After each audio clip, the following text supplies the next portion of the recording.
এখন কথা বলছি পেজ 3 এডিটর ঋষভার সাথে। আজকে কি গুরুত্বপূর্ণ খবর আছে পেজ 3-তে?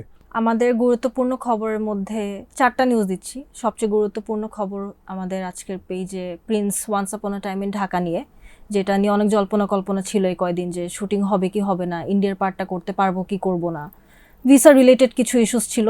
ওই সব জল্পনা কল্পনাকে ক্ষান্ত দিয়ে জ্যোতির্ময় কুণ্ড, যে এই মুভিটার মেইন লিড অ্যাক্ট্রেস, উনি ইন্ডিয়ান মিডিয়াকে জানাইছে যে এটা আসলে শুটিং হচ্ছে। ইন্ডিয়ার যে 5 দিনের একটা শুটিংয়ের পার্ট ছিল, ওইটা ভিসার জটিলতার কারণে ইন্ডিয়াতে হয়নি ঠিকই, কিন্তু শ্রীলঙ্কায় ঠিকই এটা শুটিং হয়েছে। 5 দিনের শুটিংটা ওটা শ্রীলঙ্কাতে শেষ হয়ে গেছে। শেষ হয়ে যাওয়ার পরে সে ইন্ডিয়ান মিডিয়াকে এই তথ্যটা জানালো। এই ছবিতে সম্ভবত শাকিব খান লিড অভিনয় অ্যাক্টর, করেছে, জি। লিড অ্যাক্টর হিসেবে অভিনয় করেছে। তারপরে এইটা কি কো প্রোডাকশন ছিল বাংলাদেশ ইন্ডিয়া? না, এটা কো প্রোডাকশন ছিল না, এটা সরাসরি বাংলাদেশের ডিরেক্টরের প্রোডাকশন। মুভিটা বিগ বাজেট বলে কয়েকটা বিদেশি লোকেশনে বেশ ভালো বাজেট নিয়ে, ভালো টাইম নিয়ে, সময় খরচ করে শুটিংগুলো হচ্ছে আর কি। তো ইন্ডিয়ার পার্টটা শ্রীলঙ্কায় করে, ওইটা কি অন্য আর কোনো দেশে এই ছবিটার শুটিং হইলো?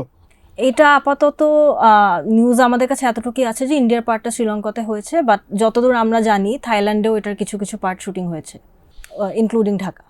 ওকে, আমরা মাঝখানে শুনতে পাচ্ছিলাম যে এই ছবিটা আগামী রোজার ঈদে মুক্তি দেওয়ার জন্যই ছবিটার প্ল্যানিং করা হয়েছিল। তাতে শুনতেছিলাম যে রোজার ঈদে সম্ভবত মুক্তি পাচ্ছে না শুটিং জটিলতার কারণে।